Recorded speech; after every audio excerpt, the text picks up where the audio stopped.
Could the Mariners get Triston Casas without giving up one of their starting pitchers? We'll answer that and more coming up here on Mailbag Monday. Colby, hit it.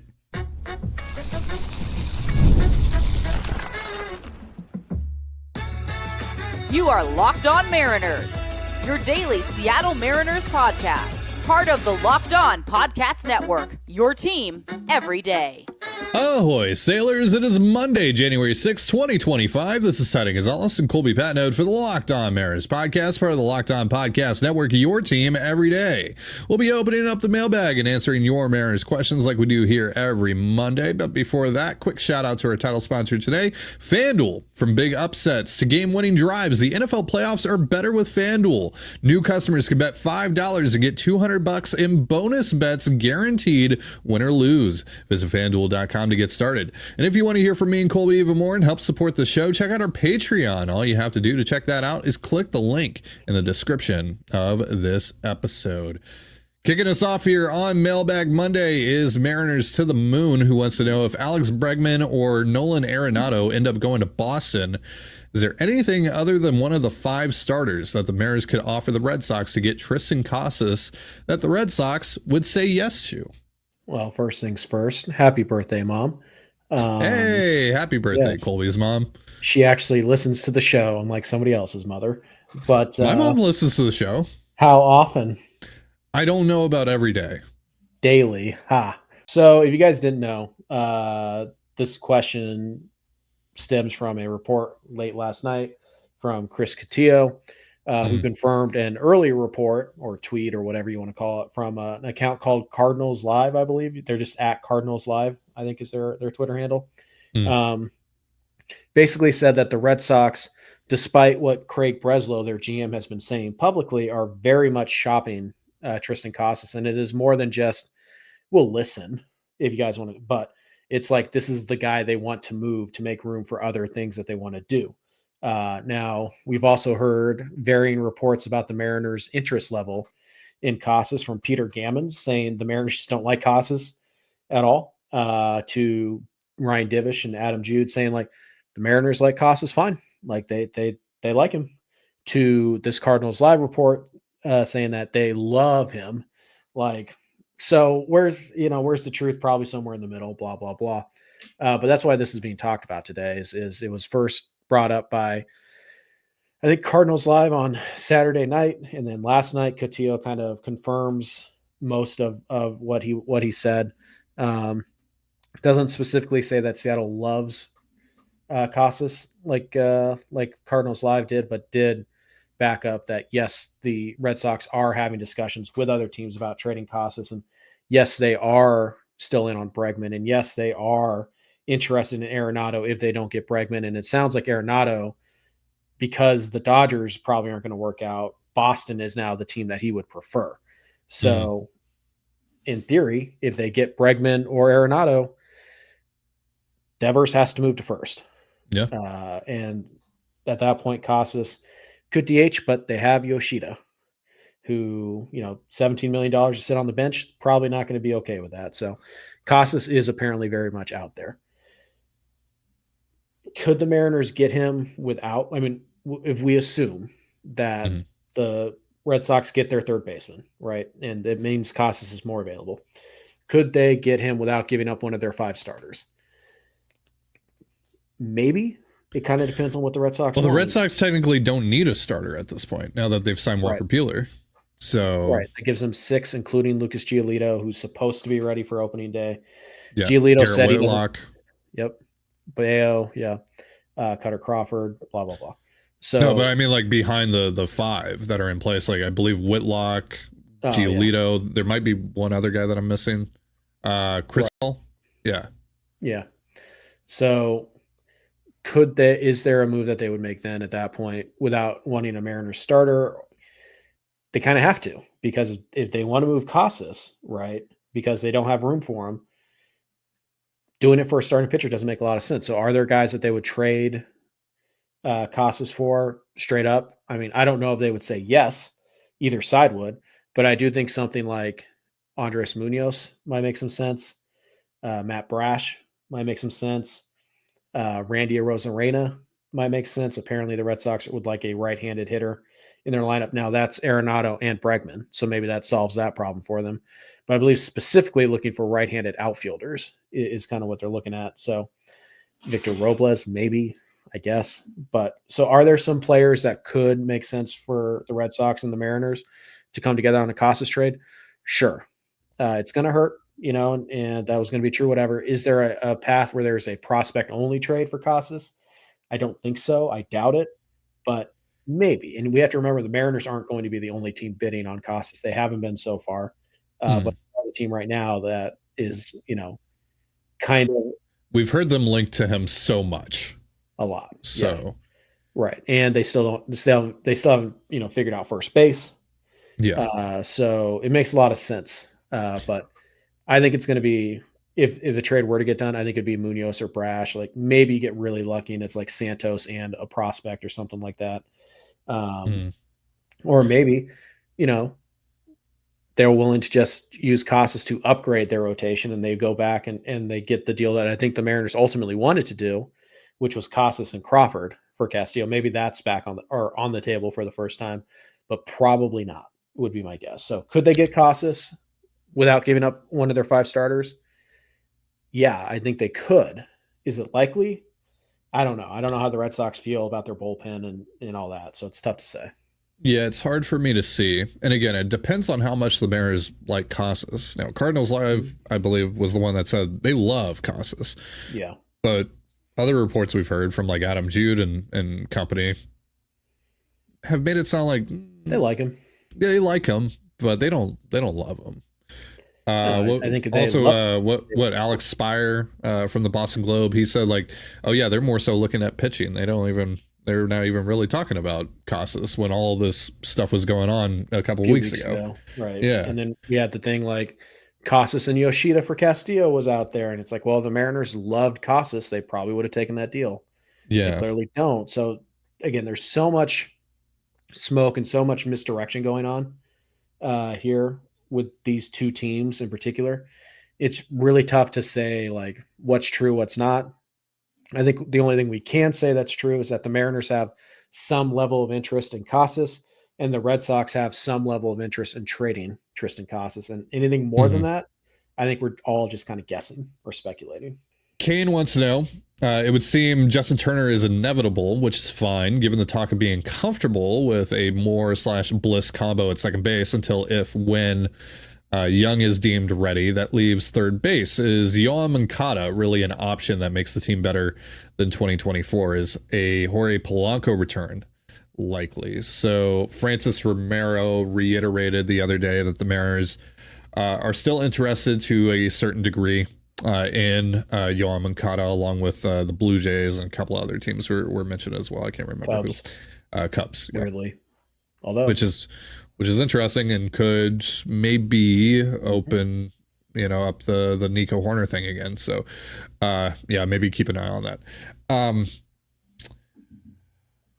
Yoan Moncada, we've talked about him. We haven't talked about him recently, like over the last couple of weeks, but we have talked about him quite a bit this offseason. Moncada, the first name linked to the Mariners in the entire offseason? Because I remember this being very early. Yeah, this was very early. We did, or I did my top 5 third base options when we were doing top 5 Tuesday. He was an honorable mention, and it was more not even really an honorable mention. Most of the honorable mentions in that episode were just guys that I don't really want, or I just didn't really think fit. Moncada just doesn't move the needle for me. I understand wanting to take the shot on him. He was really good in 2021, I believe it was his last good year. But now he's been hurt in each of the last 3 seasons. I'm not a huge fan of that. Moncada as your third baseman to me is okay if you make a sizable upgrade at second base and preferably first base as well. So just by way of, if you re-sign Turner, right, and you acquire Horner, then Moncada at third base is okay. Don't love it, but it's okay. Right. Yeah. The Polanco reunion is not likely. It never is, just in general. But if I had to choose and the money was, roughly the same between Polanco and Moncada, I would rather just sign back Polo and try him at third base, despite the injury that he's coming off of, because obviously they're both coming off of injuries. Yeah. Polo just has less recovery time. And Moncada just got hurt in the Winter League too. Yeah. So, I mean, Moncada at this point might get a minor league deal. I don't know how serious that injury is. Like, I just remember seeing a couple weeks ago that he was like, he had to be helped off of the field or something like that. So like Moncada might only be like $1.5 million, $2 million with a buttload of incentive. And Polanco's probably still going to get $5-6 million at least. But yeah, like if it was between those two and you told me one of those guys is going to be your third baseman next year, I would prefer that you just run it back with Polanco. But Moncada is fine if they seriously upgrade second base or first base, preferably both, if not both, preferably second base, preferably. Word of the day. So yeah. Preferably, we're going to answer the next question after this break. First, though, I want to remind you guys, this episode is brought to you by FanDuel. From big upsets to game-winning drives, the NFL playoffs are better with FanDuel because right now, new customers can bet $5 and get $200 in bonus bets guaranteed. That's $200 in bonus bets, win or lose. The FanDuel app gives you everything you need for live bets, same-game parlays, and so much more. All you have to do is visit FanDuel.com to join today and get started with $200 in bonus bets. That's FanDuel.com. Make this playoff season unforgettable with FanDuel, an official sportsbook partner of the NFL. And you're listening to the Locked On Mariners podcast. It is Mailbag Monday, and we are going to answer this question here from Jaden, who wants to know, would you consider the Mariners offseason semi-salvaged if they leaned further into their pitching instead of getting bats to come to Seattle, maybe more arms? Colby's bullpen from hell, which for some reason Jaden felt the need to censor, approach just broader. Also, that's not actually what we call it. We call it the well, we do have to censor this Dolphin for the show. Sound effect. Yeah, the heck you bullpen. We'll go with that. Yeah. Sure. Sasaki, Helsley, etc. I'm not sold, but curious your thoughts. So on the Roki Sasaki thing, Roki Sasaki is a great pitcher. Like, don't get me wrong. How much better does he actually make you in 2025? Right, running a 6-man rotation. Like, how much better does Roki Sasaki actually make you better, considering the talent that you already have in your rotation? Like, let's say they don't trade Castillo. It's a 6-man rotation with Sasaki. Like, how much does that actually move the needle for the Mariners in 2025? All you're really doing is taking starts away from Logan Gilbert and George Kirby, right? And you're giving them to another really good pitcher. You're not giving them to a bad pitcher, but you're still taking those starts away. Like, is it reasonable to think Sasaki is going to be better than Logan Gilbert this year? I mean, it's possible, but I wouldn't say that's a fair expectation. Yeah. Right. So, like, yeah, are you actually better if you have Roki Sasaki? I mean, in the long term, yes. Absolutely. And it does allow you to eventually trade one of those pitchers pretty confidently, blah, blah, blah. But for 2025, marginally at best. Yeah, because again, it's just relative to the talent that you already have in the rotation. And then just going, well, he's now the 6th man in this rotation. And then you're taking starts away from the other guys, blah, blah, blah, blah, blah. Right. Like, I get how that statement might sound crazy on the surface, but yeah. Bullpen wise, though, like, yeah, if you went hard on the bullpen, I mean, that would be a significant upgrade. Like, we really haven't, we've been so focused on the bats that we've really kind of just glossed over the fact that this bullpen was not good, particularly in the second half. No. And like, Andres Munoz had to carry a lot over the course of 2024. So if you went out, you got a Ryan Helsley, and maybe you got another like legitimately good, 6th, 7th inning guy to pair with, Colin Snyder and Troy Taylor and, the rest. Like, hopefully a healthy Santos and eventually a healthy Brash. Yeah, like that would do wonders for you, shortened frankly. Games, yep. Yeah. So I think that would absolutely move the needle. Would it salvage the offseason or semi-salvage the offseason? You still need bats. Right. Like you can't, there's no salvaging an offseason that has you starting Ty Locklear, Ryan Bliss, and Dylan Moore in your infield at the same time. Doesn't matter how good your pitching is. That's not going to work. But the simple fact is that if the Mariners bullpen was like a top 10 unit last year, and everything else was just the same, they got the same offensive production, all that, they would have been in the playoffs last year. And with their pitching, they probably would have done some damage.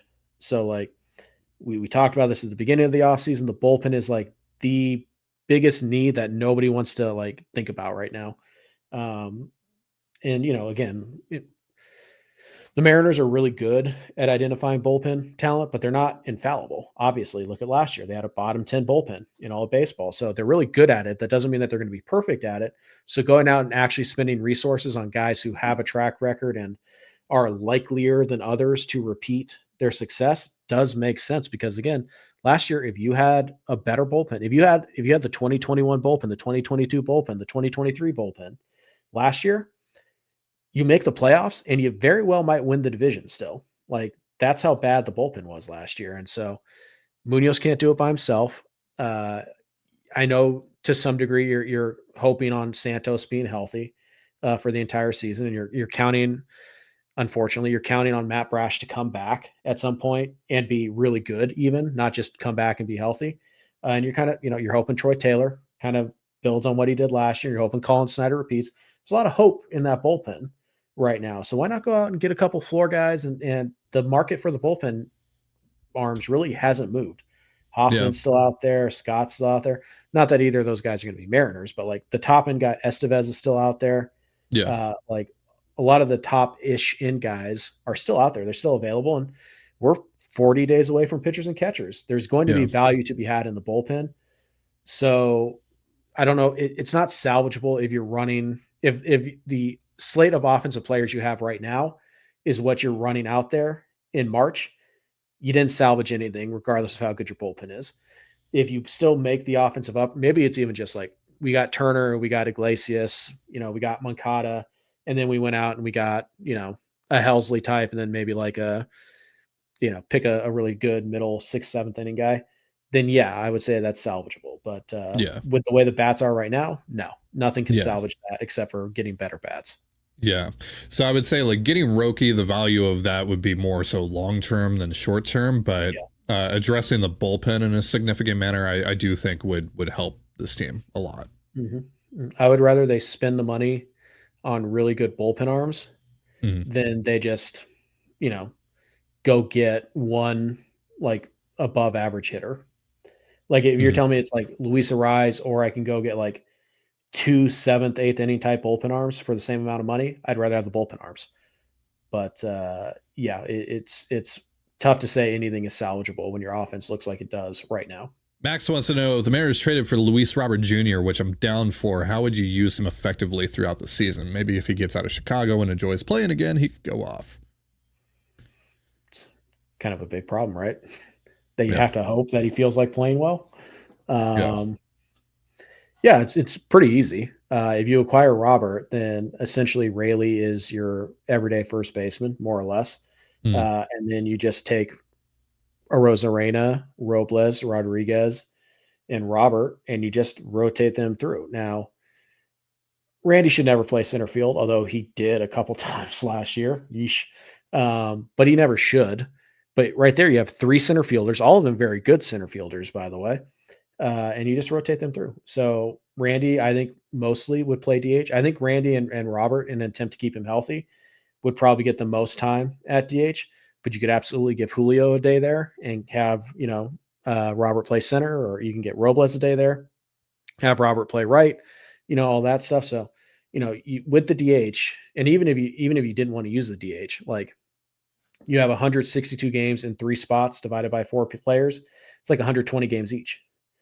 So you can still play all those guys without even utilizing the DH, just on a strict rotation. You can get them, 500 plate appearances without using the DH, but you do have the DH available to you. It's open. So you would just utilize it. And all 4 of those guys, assuming they perform, like Robles, we'll see, but all 4 of those guys, if they all stay healthy and they're all performing, you could easily get all 4 of them 600 plate appearances. It wouldn't be a challenge at all, because you have the DH wide open for you. Yeah. All right, we got a couple more questions to answer in just a moment, but first, a reminder, this episode of the Locked On Mariners podcast is brought to you by Gametime. So I used to live in New Mexico, and down in New Mexico, there are 0 pro sports teams, and a lot of bands and artists that I listen to skip going there more often than not. So when I moved to Toronto, where there's a baseball team, a basketball team, a hockey team, even a soccer team, and there's great music being played every night in the city, I was right in my element. When I want to catch a ball game or my wife and I want to see a band, I always get my tickets through Gametime. And that was the case well before Gametime sponsored our network and before I even joined the network, because it is truly the best ticketing service out there, hands down. I truly believe that. And now it's getting even better thanks to Gametime Picks. Gametime Picks filters out the fluff to show you only incredible deals on great seats, so you don't have to waste time searching through thousands of tickets. I can just go on the app, it'll show me the best deal right away, it'll show me the exact view I'll have, and most importantly, it'll tell me exactly what I'm going to pay with Gametime's all-in pricing, so there are no annoying little fees that pop up at the last second. Take the guesswork out of buying tickets with Gametime. Download the Gametime app, create an account, and use the promo code LOCKEDONMLB, that's LOCKEDONMLB, for $20 off your first purchase. Terms apply. Again, create an account and redeem promo code LOCKEDONMLB for $20 off. Download Gametime today. What time is it? Gametime. And you're listening to the Locked On Mariners podcast. This is Mailbag Monday. We got a couple more questions to go over before we get out of here. Ryan wants to know, with the report about the Mariners being aggressive in trade pursuit of Gavin Lux, what do you think it will cost to acquire him? Yeah. So you got 2 years of a guy who has been, by pretty much every definition, an average everyday big leaguer. Yep. 2-win season, pretty average slash line, a couple of, sustained runs where he was really good, including just this last year. He had a crazy playoff run with the Dodgers, I believe, in 2022 as well. So, he has had some success, in a broad term. He's been a successful big leaguer. He's had moments where he's looked like the former top prospect that he was billed to be. He's had moments where he's been really bad and unplayable. He doesn't hit lefties really at all, although he did in 2022. He was fine. He's had a major injury in 2023, which probably impacted his 2024 in a way that most people don't want to, don't want to put into their analysis. But he's 27. You get him for a couple years. He's only making, he's ARB 2, but because of the injury, he's only making, I think, $3 or $4 million this year. That's what he's projected to make. Yeah, I'll look that up real quick. Yeah, but 2.7 is what MLB trade rumors has. Yeah. So you get him for $3 million. Next year, he's probably going to make 5 or 6. So you get him really cheap. So that's all to say. Like, he's not going to be crazy expensive, but he's not going to be cheap. I think the cost to acquire Lux would have some sticker shock to a lot of Mariner fans. I think it's probably, and keep in mind, the Dodgers value different players differently. They might not like these guys, but just in general, just like a range, I would say it probably costs you a Harry Ford, somewhere in that range, and maybe a Trent Thornton, maybe a Colin Snyder. But the Dodgers do have 40-man questions as well, so it's possible that they don't want anybody on the 40-man. So maybe then at that point, it's I don't know, it's Ty Pete and it's Hunter Cranton and it's, right. Brock Roden, right? I think could be a situation where you're actually able to get an everyday big leaguer for a pure prospect package. Right. I think it's because of the 40-man issues that the Dodgers have. Yep. You mentioned that he's gone on a couple of hot stretches, including this past year. He was really good in the second half. From July 1st onward, I posted these numbers yesterday. He slashed 282, 370, 469, 8 homers, 16 doubles, 24% K rate, 11.8% walk rate. It's 137 WRC plus. So maybe this is just a flash in the pan from Lux, or maybe this is former top prospect getting further and further removed from an ACL injury, finally starting to find himself. Now, I don't think he's like a 137 WRC plus guy, but maybe he is better than being basically just the league average hitter that he's been. Right. Defensively, he should be fine at second base. He I don't think he was particularly great last year, but again, he's coming off of an ACL injury, and I think there was some other damage to the knee that was done. So you would expect him to kind of, not trust his knee yet, and it would take him some time to get going. But I do think the price here would sticker shock some people. But like if I can get him for a Harry Ford, and that might not work because they have Will Smith, they have Dalton Rushing, maybe they don't think Harry Ford can catch, blah, blah, blah. But somebody like that, right? It's a Harry Ford, it's a Ty Pete. It's somebody like that, who's not on the 40 man. Maybe even Johnny Farmello, it might cost them. But it's going to be something like that. And if the Mariners don't want to do that, I get it, but I think they should consider it, because you're getting 2 years of a young, controllable guy, or getting 2 years of a young guy who's not going to make hardly anything in salary. There's a shot that he still has more in the tank, and I would say a pretty good shot. And ultimately, there is a chance that he becomes a part of your core. Which for a guy, for example, like Jorge Polanco, or for a guy like Yohan Moncada, there's no shot that guy is going to be part of your core moving forward. Lux, there might be. So I think it's going to be a prospect in the Harry Ford range as the headliner. And then I think it's going to cost a little bit extra on top of that. It might not be a guy. It might be a minor leaguer. It might be a bullpen arm. And maybe there's just maybe there's an extra guy on the Dodgers 40 man that they would move, and they prefer, just like Colin Snyder, and then you get one of the bullpen arms they have on their 40 man to make sure that it's all blah, blah, blah. So, but I do think it's somewhere in that Harry Ford range in terms of like prospect ranks. I think that is the headliner in a Gavin Lux trade. Right. And, before you poo-poo the idea of Gavin Lux, because, he's not exciting at all, really. He might very well be just a league average bat.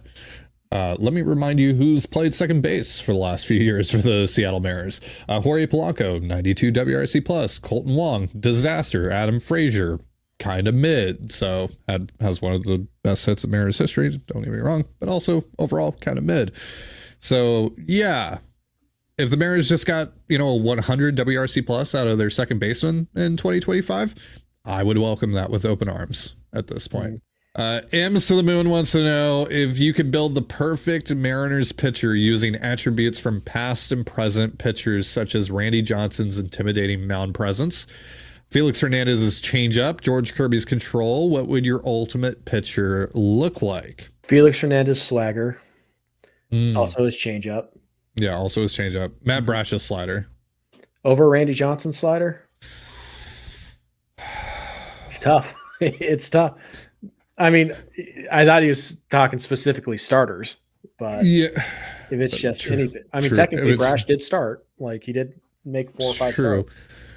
I think the big would have to be up there too. I think the big debate here is fastball, right? Is it Randy's fastball? I was thinking Brian Woo's. Is it Brian Woo's fastball? Is it Luis Castillo's fastball? Yeah. I mean, really any of the fastballs currently in the Mariners rotation. Yeah. I kid you not, I'm working on a video right now and for our other YouTube channel, and it's just Mariner pitchers dominating with fastballs. Like that's how good they are. Like I could do a whole video on just Mariners throwing fastballs by people. I think I'll go, if we're including like relievers and like just anybody who's thrown a pitch for the Mariners, I think I'll go Brash's curveball, Lou's fastball, Randy's slider, Felix's changeup. I'll take the bulldog nature of Felix and just that swag. I'll take the intimidation factor of Randy. That'd be great too. Yeah. I don't know how many pitches I'm allowed to have, but that's 4 right there. Logan Gilbert's extension. Yes. George Kirby's command. Randy Johnson's hair. Felix's tattoos. Sure. This is an interesting looking individual. We need AI to auto generate this for us so we could throw it up there on the screen right now. Sure. But yeah, so like you haven't picked a fastball yet. Whose fastball are you going with? I think I'm going Randy's. I mean, I guess you could cheat and be like Randy's 4-seamer, Woo's 2-seamer. Yeah, let's do that. Mm-hmm. And then it's honestly Woo's 2-seamer is my favorite of his 2 fastballs. I mean, I know everyone goes with a 4-seamer with Woo, but I love. I think the 4-seamer has better results, but yeah, the 2-seamer is just an absurd number of looking through these clips to try and find things for the video. An absurd number of front door like 2-seamers for strikeouts looking from this Mariners pitching staff. Like 4 of the guys can do it. Like Logan Gilbert's like the only guy who can't do it. And Logan's good in other ways. So. Yeah. Logan doesn't need to do that. Would you go Kirby's command or would you go Woo's command? Because I feel like there's actually a debate there. Like Kirby's done it more consistently, but Woo's command last year was top notch. It was. I would still go with Kirby because Kirby's done it for multiple years, whereas like Woo, historically good. Woo had like a 3.38 walks per night in his first year, and then he was awesome this year. Like sub 1, wasn't it? Yeah, it was like he was basically in Kirby range. Yeah, but yeah, I would go with Kirby still because he's done it for more than one season. Yeah, that was fun question. Thanks for that one. All right, so that's going to do it for us. Thank you so much for joining us here on the Locked On Mariners podcast. For Colby Patnode, I'm Triston Casas. Be sure to give us a follow on Twitter at @LO_Mariners. You can follow me at Triston Casas and Colby at CPAT11. That's CPAT11. We're also on Blue Sky. You can follow me at TDG, Colby at MLB Colby, and the show at Locked On Mariners. Have yourself a beautiful baseball day, and we'll see you next time. Peace.